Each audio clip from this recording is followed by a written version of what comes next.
إن الحمد لله نحمده ونستعينه ونستغفره ونتوب إليه ونعوذ بالله من شرور أنفسنا ومن سيئات أعمالنا. من يهد الله فلا مضل له ومن يضلل فلا هادي له، وأشهد أن لا إله إلا الله وحده لا شريك له، وأشهد أن محمدًا عبده ورسوله صلى الله عليه وعلى آله وصحبه ومن والاه. أما بعد فيا عباد الله،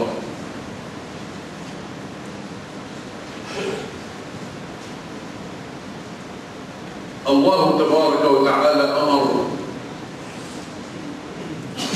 بالتقوى والالتحاق بالصادقين.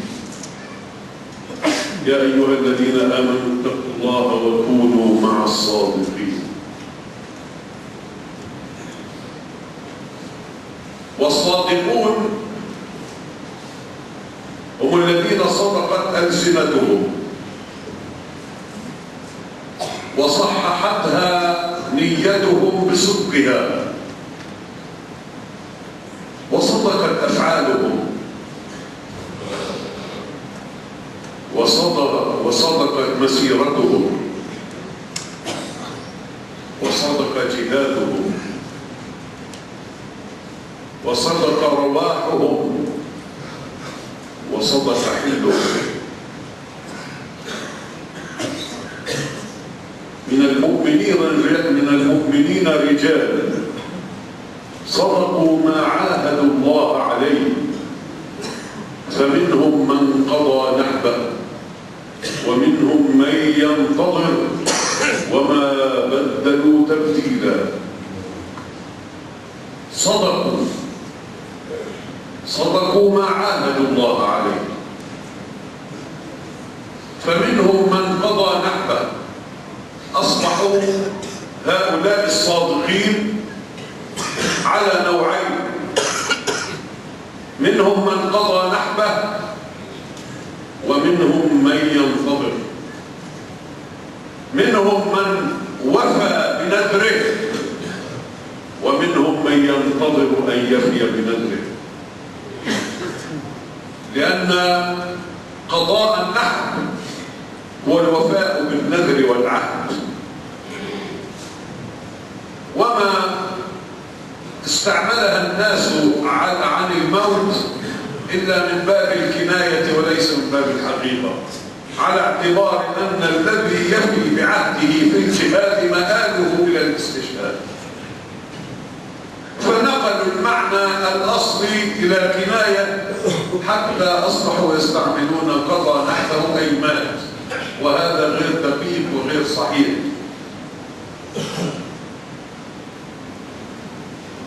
إذا كان ولا بد فهي في الشهداء وليس في من يموت حتف أنفه أي يموت الموت الطبيعي، لا يقال قضاء نحبه. قضى نحبه أي قضى عهده، وفى بعهده. هذا النوع الأول. ومنهم من ينتظر دوره ليفي بعهده وما بدلوا تبديلا. الإمام أحمد ومسلم والترمذي رووا أن أنس بن النضر تخلف عن رسول الله صلى الله عليه وسلم في غزوة بدر، فحزن حزنا شديدا وقال: لئن كتب الله لي أن أكون مع رسول الله في غزوة لأرين الله مني ما ينصر الله به المسلمين. فكانت غزوة أحد،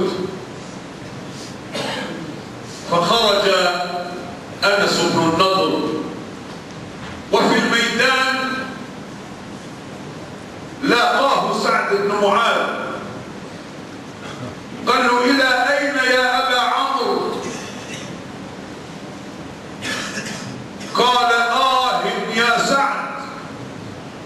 إنها ريح الجنة دون أحد، إنها ريح الجنة دون أحد.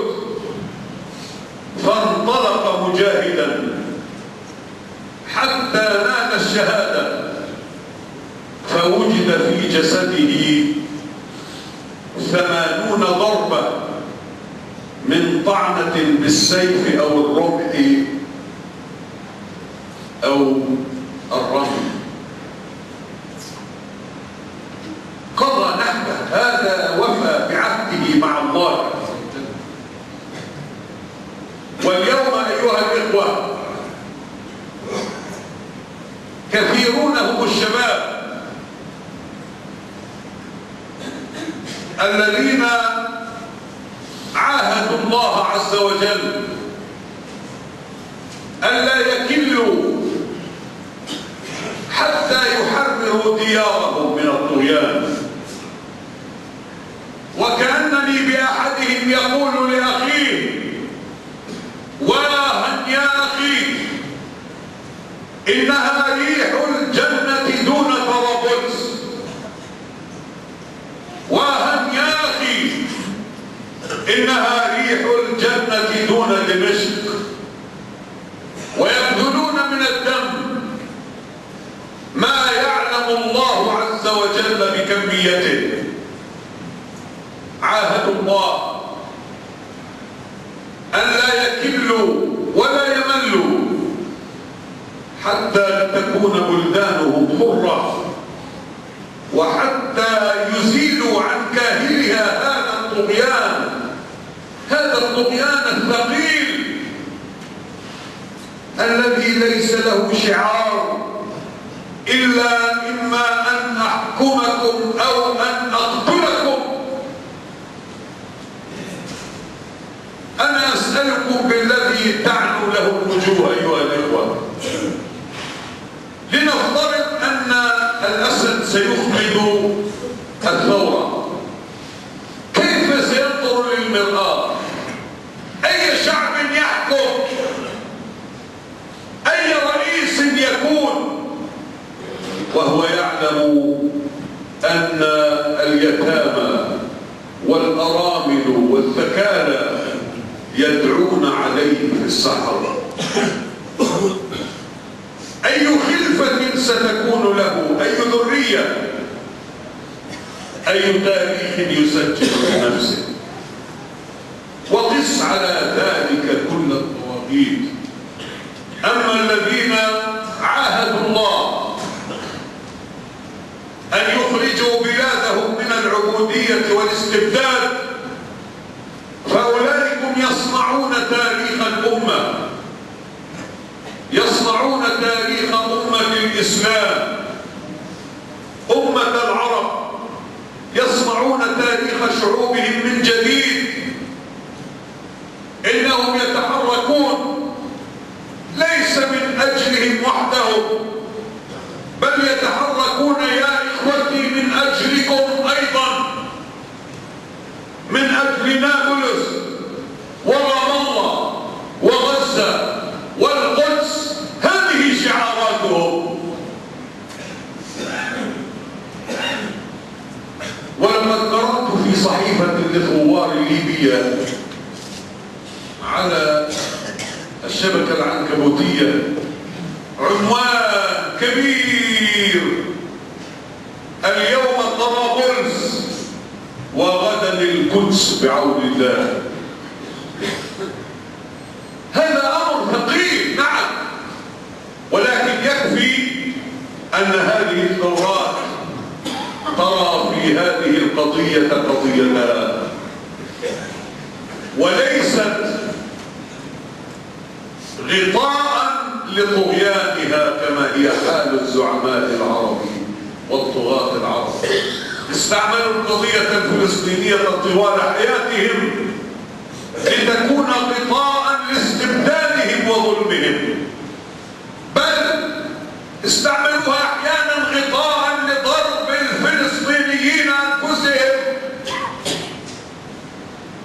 ماذا كان يقول حافظ ابو بشار وهو يضرب المسلم المسلمين والفلسطينيين في تل الزعتر؟ ماذا كان يقول وهو يقصف المخيمات في نهر البارد والبداوي؟ كان يقول إنها مقدمتنا لتحرير فلسطين. مقدمتك لتحرير فلسطين أن تقضي على الفلسطينيين. لقد استعملوا قضية فلسطين غطاء لظلمهم واستبدادهم بل ولقتل الفلسطينيين. هؤلاء الثوار لا يتخذونها غطاء بل يعتبرونها مشروعا من مشاريعهم الأساسية. فنسأل الله عز وجل أن يكون لهم عونا وأن يكون لهم معينا وناصرا، إنه على ما يشاء قدير. صدقوا ما عاهدوا الله عليه، فمنهم من قضى نحبه ومنهم من ينتظر. إنها عهود الأجيال أيها الإخوة. إذا انتصر جيل لا يعني ذلك أن الأمر انتهى. الجيل الذي يليه يتحفز لكي يكون حارسا على حرية الأمة واستقلالها. ومنهم من ينتظر ليفي بعهده، وهذا يدل على أنها تسلسل للأجيال. جيل يحقق إنجازا وجيل يكمل وجيل آخر يحافظ على ما أنجز وجيل رابع يضيف عليه، وهكذا أجيال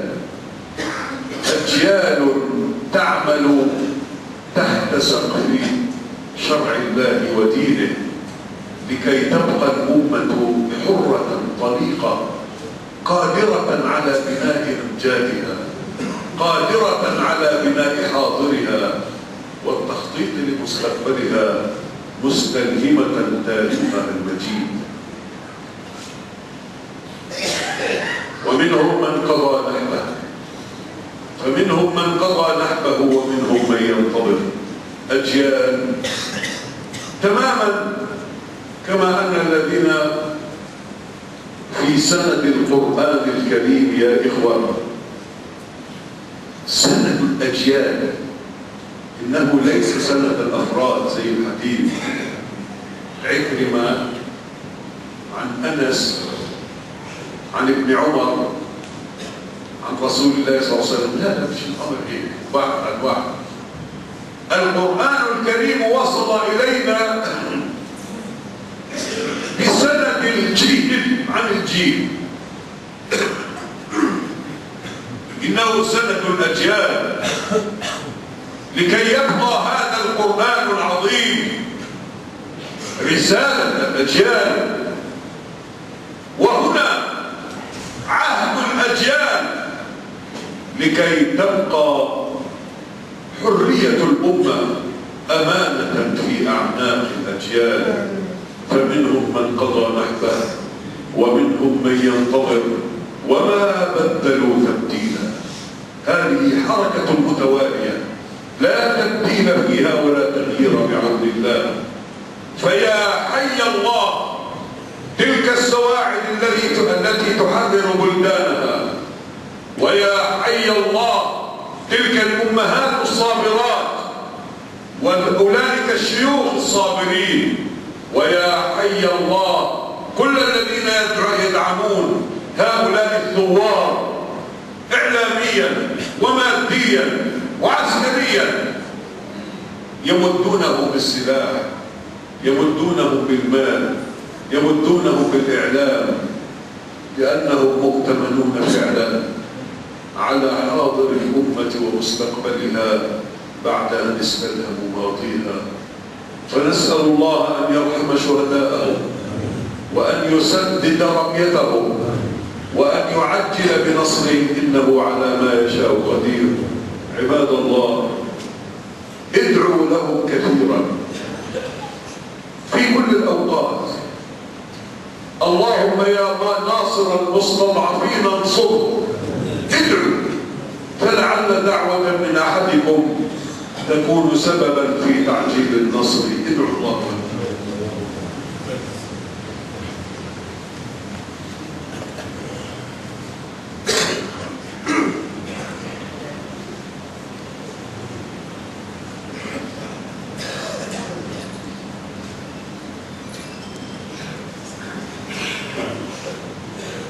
الحمد لله حمدا كثيرا والصلاة والسلام على سيدنا محمد سيد البشر صلى الله عليه وعلى آله وصحبه ومن والاه ومن دعا بدعوته واتبع خطاه إلى أن نلقاه. اللهم صل وسلم وبارك على جميع الأنبياء والمرسلين وآل كل وصحبه أجمعين. اللهم اغفر لنا وارحمنا وعافنا واعف عنا وتول أمرنا. اللهم أعنا على ذكرك وشكرك وحسن عبادتك. يا ربنا لك الحمد كما ينبغي لجلال وجهك وعظيم سلطانك. يا ربنا لك الحمد كما ينبغي لجلال وجهك وعظيم سلطانك. اللهم انصر المسلمين في ليبيا وانصر المسلمين في سوريا. اللهم كف أيدي المعتدين عنهم. اللهم خلص اليمن من فتنتها يا ذا الجلال والإكرام، وانصر شبابها وأقم دولتها الحرة يا حي يا قيوم. اللهم يا رحمن يا رحيم املأ السكينة صدور الأمهات وذرار الشهداء، واملأ السكينة ديارهم وقلوبهم، إنك على ما تشاء قدير يا ذا الجلال والإكرام. يا صبور صبرهم على ما هم فيه حتى يحققوا لأمتهم نصرا عزيزا، إنك على ما تشاء قدير.